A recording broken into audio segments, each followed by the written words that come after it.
It is sometimes said that Sarapis is a whole new god, a political invention of the Hellenistic period, and this is certainly what later Christian writers would want you to believe. But that was not how native Greeks and Egyptians viewed the great god Sarapis. One can create or devise a new cult, but no pious person in the ancient world thought that they could actually create a god, even by mixing other gods. One could, however, recognize a god who already inhabited or manifested himself in a certain place. In the case of Sarapis, there already was a god worshipped at the site of Alexandria long before Alexander the Great got there. In the years after the founding of Alexandria, the Greek kings of Egypt, called the Ptolemies, recognized the god's presence and powers and changed his shrine into a magnificent temple, naming him Sarapis.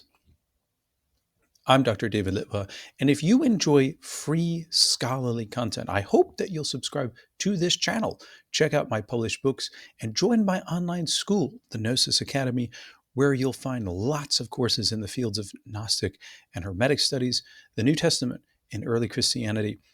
If you want summaries of the most recent scholarly literature, you can sign up for free on my website, the Gnostic Archive. All the links are in the description.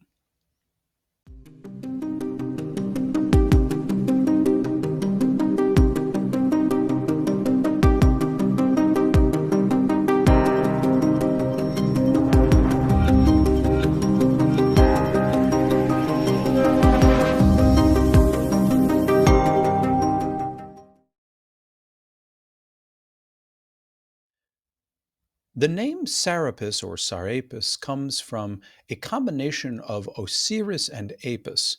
The Apis bull represented the strength and power of Osiris on earth. As Plutarch put it, the Apis bull is the image or icon of Osiris's strong and life-giving soul. It is the living image of Osiris. When the Apis bull died, it was deified or Osirified, and this Osirified Apis was known as Osarapis or simply Sarapis. The name was thus authentically Egyptian, and it would have made clear that Sarapis was a form of Osiris. For Egyptians, Sarapis was often nothing other than a Greek translation of Osiris. On many Hellenistic coins, Serapis wears the Atef crown, a traditional headdress of Osiris. Osiris and Serapis were recognized as essentially one, although they were named in different contexts. Greek writers referred to Osiris when they related distinctly Egyptian lore, but when they prayed and made invocations, they referred almost exclusively to Serapis. For thousands of years, native Egyptians had their own way of worshiping Osiris that differed from Greek rites. The Alexandrian Serapis was worshipped according to the Greek rite. Since Alexandria was a Greek city, purely Egyptian imagery for the god was viewed as insufficient, since Greeks preferred to depict the gods as living humans rather than as animals. Greeks did not have a native god who died and rose as the lord of life in the underworld, but they did have a god of the underworld associated with fertility and the growing of grain, and that was Pluto, whose very name signified wealth. So for many Greeks, the Egyptian Osiris was another name for the Greek Pluto, aka Hades. Thus, when they worshipped Sarapis, they imagined themselves as worshiping Pluto. The iconography of Serapis made clear that he was Pluto. He was shown with a snake, symbol of the underworld, and with his right hand on Cerberus, the three-headed hound of Hades. Serapis was also depicted with a two-pronged scepter, which is commonly known as a symbol of Hades. The Emperor Julian considered Serapis to be the brother of Zeus, namely Pluto, and according to Plutarch, people generally believe that Serapis is none other than Pluto. But although Serapis was considered to be Pluto, he combined aspects from a number of Greek deities: Zeus, the king of the gods, Asclepius, the healing god, and Dionysus, god of fertility. Later, he was closely associated with the sun. But all this god mixing wasn't designed to opportunistically create a new god, but to properly translate the manifold powers of Osiris in Greek terms.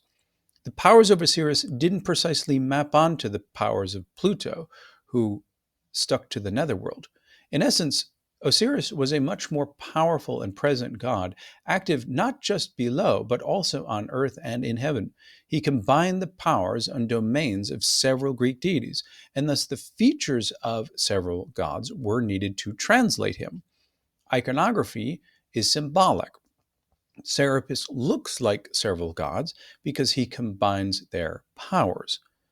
The fertility aspect of Serapis was represented by the modius or grain basket on top of his head. Serapis also controlled the height of the Nile flood. This annual flood was necessary to fertilize Egyptian crops. It was thought that Serapis controlled this flood and thus the fertility of Egypt. The fertility included plants and animals. According to Numenius, the Middle Platonist, Sarapis partakes of the being of all the animals and plants cared for by nature. And Aelius Aristides said that Sarapis is in charge of the birth and the feeding of all animals. Sarapis was also a healer. It was said that he healed the blindness of Demetrius of Phalerum, the first head of the Alexandrian library. The Emperor Vespasian famously healed a lame man in the temple of Serapis, since as emperor he was the chosen vessel of the god. Serapis's healing powers were often transmitted from his gigantic foot, which a worshipper could touch in the god's temple. Many worshippers flocked to Serapis to receive such concrete benefits like fertility, healing, and dream visions. Serapis attracted visitors from all over the Greco-Roman world. For many, seeing Serapis was the height and, in some cases, the whole purpose of their visit.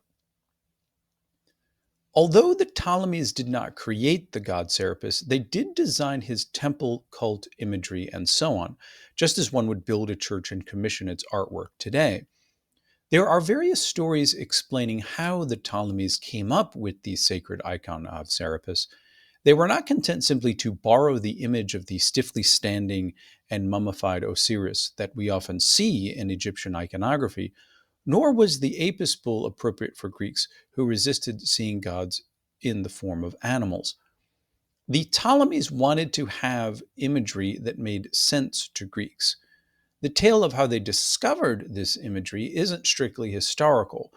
It mixes myth and history to form a cult legend or series of cult legends.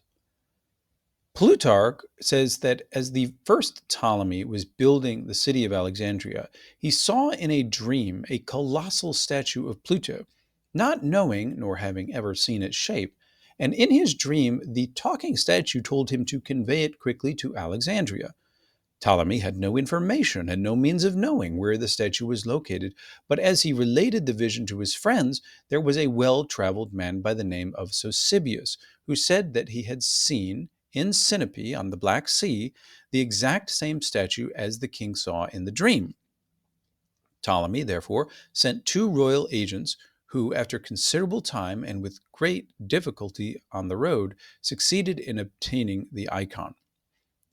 When the statue had been conveyed to Egypt and exposed to view, Timotheus, an Athenian priest associated with the Eleusinian mysteries, and Manetho, a native Egyptian high priest in Memphis, conjectured that it was the statue of Pluto, basing their conjecture on the Cerberus and the serpent with it, and they convinced Ptolemy that it was an image of Sarapis. For this, says Plutarch, was the name that Pluto bears among the Egyptians. As an educated man familiar with Egypt, Plutarch knew about the native Egyptian god Osiris. Thus, Plutarch correctly identified Sarapis with Osiris. According to Plutarch, Osiris received the name Sarapis when he changed from a daimon, that is, a lesser divinity, to a fully fledged god. For this reason, says Plutarch, Sarapis is a god of all peoples in common, even as Osiris is, and this they who have participated in the holy rites well know. According to the Roman historian Tacitus, when Ptolemy I was providing the city of Alexandria with walls, temples and religious cults, he dreamed that he met a young man of remarkable beauty and more than human stature, who instructed him to send his most trustworthy agents to Pontus to fetch a statue of himself. Then the youth ascended to heaven in a blaze of fire. Ptolemy then told his vision to the Egyptian priests and consulted Timotheus. Timotheus contacted travelers to Pontus and from them found out that the city of Sinope had a temple to Jupiter Dis, aka Plutonian Zeus. After Ptolemy experienced the same vision night after night, he sent an embassy with gifts to obtain the image of Pluto in Sinope. The people of Sinope protested against giving up their cult statue, but after 3 years, Ptolemy's gifts, grain, and persuasions won the day. Ptolemy built a magnificent temple on the hill of Rhocotis in the southwest quarter of Alexandria, where there had long been a shrine dedicated to Sarapis and to Isis. Now, there is also another, perhaps truer story that it was actually Ptolemy III who built the Serapis temple and that he obtained Pluto's statue from Seleucia, a city near Antioch in Syria.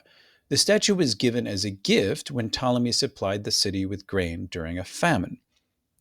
In what seems to be still another story, Ptolemy commissioned the sculptor Bryaxis to make the statue, although the artist may have used the pre-existing Pluto statue as a model.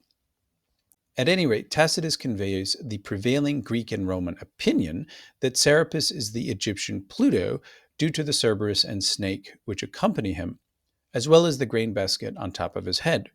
There is also esoteric lore, he says, confirming the identification.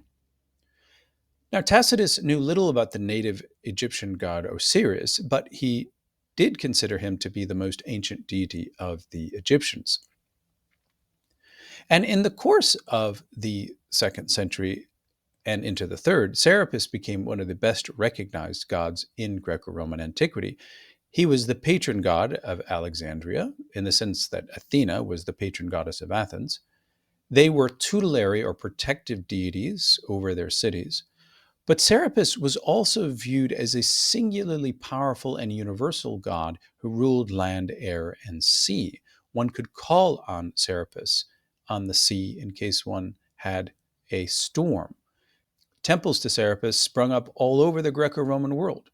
The Emperor Caracalla, for instance, built a temple to Serapis on the Quirinal Hill in Rome in the early 3rd century. Lucius, in the Metamorphoses, or the Golden Ass, is initiated into the rites of Osiris, aka Sarapis, in Rome after repeatedly seeing visions of the god. For his part, he called Osiris the god stronger than the great gods, higher than the best gods, and greatest of the high gods. Perhaps the best way to convey a sense for the truly religious devotion inspired by Sarapis is to quote a hymn to Sarapis by Aristides, delivered in the year 142. He says, quote, "Sarapis preserves the soul by purifying it with wisdom, and the body by giving to it health, without which it is impossible either to make use of the goods of the soul or to enjoy any other good fortune. The citizens of the great city in Egypt even invoke him as the One, Zeus, because he has no deficiency through his abundant power, but he has passed through everything and has filled the universe. Although one himself, he is all things. Although one, he has the same power as all the gods. He assists in actions and provides all means on every occasion and in every place, possessing, as the poets would say, the keys of earth and sea. Indeed, after the necessary termination of life, he still remains as ruler. He is both the most generous and the most terrifying of the gods, and he inspires a profitable fear in humankind so that they neither wrong one another nor suffer wrong at another's hands. Yet he is more readily turned to pity, and he especially confirms Homer's statement about all the gods, that they can be turned and pleaded with. So many turns does he make to save whoever is in need. It is he who has resurrected the dead. It is he who has revealed the much sought-after light of the sun to observers, whose sacred chests contain an infinite number of sacred books. O you who possess the fairest of all cities within your sight, which celebrates a yearly festival for you, O universal light for all humanity, you who were recently manifested to me when, at the time that the vast sea rose from all sides and rushed in upon me, and nothing was visible except the destruction approaching and had well nigh arrived, you stretched out your hand, revealed the hidden heavens, and granted me to behold land and to make port, so much beyond our expectation that I disbelieved even when I set foot on shore. For this I am grateful to you, O much honored God. And now do you not abandon me, but make my recovery complete, and graciously accept this hymn, composed as it is in such circumstances, a thank offering for those former deeds, and a prayer, and also a supplication for the future, that it may be happier and better than the present.